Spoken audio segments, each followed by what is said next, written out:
कियरे रामा बरसत नाही सवनवा झुरात बाटै धनवा रे हरी। कियरे रामा बरसत नाही सवनवा झुरात बाटै धनवा रे हरी। बड़ी मेहनत से सब किसान भाई लगाए बाट निधनवा रामा।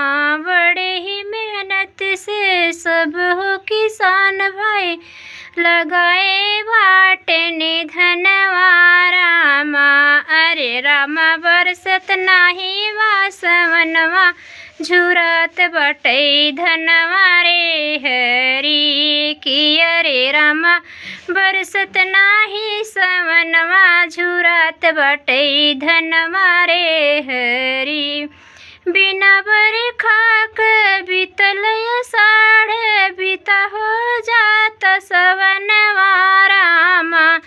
बिना बरखा बीती गया आषाढ़ बीता जाई सवनवा रामा। नहीं होता सावन में बरखा पनिया झुरात बाटै धनवा रे हरी। कियरे रामा बरसत नाही सवनवा झुरात बाटै धनवा रे हरी। कियरे रामा मुड़वा हाथे धैरो वै किसनवा झुरात बाटै धनवा रे हरी। कियरे रामा मुड़े हाथ धैरो वै किसनवा झुरात बाटै धनवा रे हरी।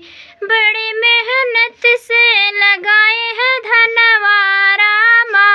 अरे रामा खेतवा में सुखत बाटै किलवा झुरात बाटै धनवा रे हरी। कियरे रामा मुड़े हाथ धैरो वै किसनवा झुरात बाटै धनवा रे हरी। बिना बरखा धनवा न होई है धरती नाही जुड़ानी रामा। बिना बरखा धनवा न होई है धरती नाही जुड़ाई रामा।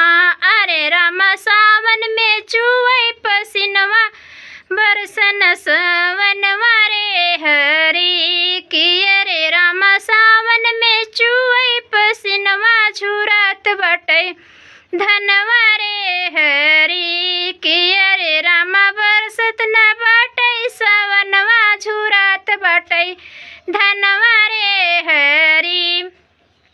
नहर विभाग वाले आधा नहर पानी देथिन सुनिल रामा।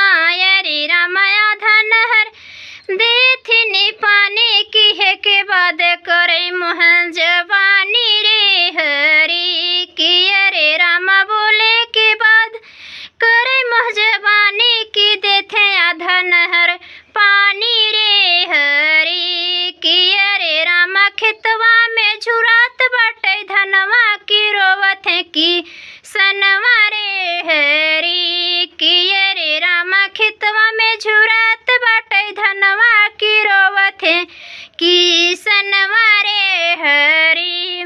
मई अप्रैल में नहर विभाग वाले साफ करावै नहरिया रामा।